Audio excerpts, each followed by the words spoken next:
eestlane on ikka aeglase loomuga, et nii pikalt olen siin Küprosel olnud ja kogu aeg olen mõelnud, et peaks ägedasse minema ja pole seda teoks teinud, et täna esimest korda siin mägedes ja tuleb meelde, mida tähendavad tõusumeetrid, et kui tõusunurk on 45 kraadi ja see ei lõppegi, siis suurepärane hea jahe õhk 16 kraadi väljas ja tunnikene sõitu Larnakast, nii et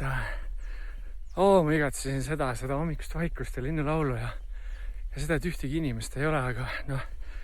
tavaliselt kuhu ma lähen, seal ma kohtun ikkagi kellegiga ja just lõpetasin vestluse ühe ägeda perekonnaga, kes tegelikult elab ka Larnaka lähedal, aga neil on siin siis mägedes on väike majakene ja teevad iga laupäeva hommikul siin jalutuskäiku, nii et ikka kohtud kedagi, ikka räägid kellegagi ja soovitus sulle ka, Eestimaa on jumalast ilus koht ja keegi kunagi küsib mu käest, et Hispaania palverännakult tulles, et kõik räägivad nendest Hispaania mägede vaadetest ja kuidas päike tõuseb, et Eesti on sama ilus ja tõesti Eesti on väga ilus matkamiseks, lihtsalt need kuplid ja mäed, need tekitavad väga sellise jõulise tunde ja kui hommikul päike tõuseb ja see on haudvaikus, siis need vaated on lihtsalt lummavad, et see on midagi erilist, mida sa võib-olla Eestis nii palju ei koge ja see annab sellist hommikust julma hea energia laengu ja sellise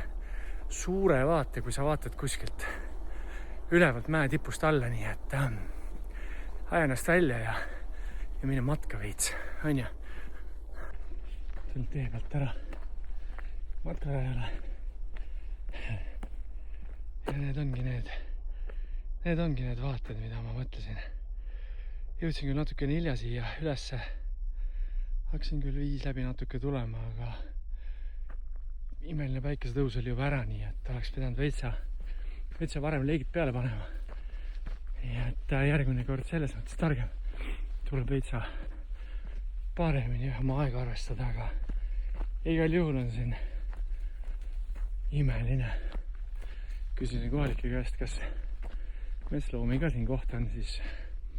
härra mõtles mõtlikult, ütles, et ei, väikse tõenäosusega üldse siin kedagi kohtad. Nii et